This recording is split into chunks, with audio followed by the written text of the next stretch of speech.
तर असं काहीच नाहीये की अभ्यासच पाहिजे किंवा अभ्यासाच्या व्यतिरिक्त कोणतेही सेक्शन नको। आज माझ्या ठिकाणी इतर कोणतीही मुलगी उभी राहू शकते, राजकारणात असो, पायलट असो, एअर होस्टेस असो, सर्व गोष्टीमध्ये आता मुलगा आणि मुलगी समप्रमाणात आहे।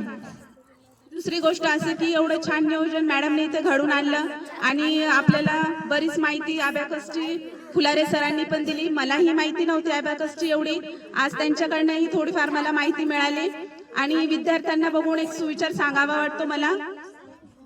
आयुष्याच्या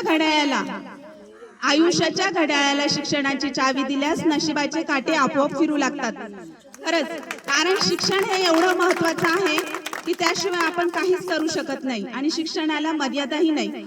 आज मी तुमच्याकडून शिकते, उद्या तुम्ही माझ्याकडून शिकणार आणि याला काही बंधन नाहीये। पहिली ते 100 वर्ष आपण शिक्षण करू शकतो। जसं म्हणतात ना, शिक्षण हे वाघिणीचं दूध आहे, जो कोणी प्राशन करेल तो गुरगुरल्याशिवाय राहत नाही।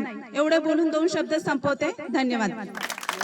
कापसाच्या वातीशिवाय शोभा येत नाही, समईच्या ज्योतीला प्रेक्षकांच्या टाळ्याशिवाय शोभा येत नाही या कार्यक्रमाला।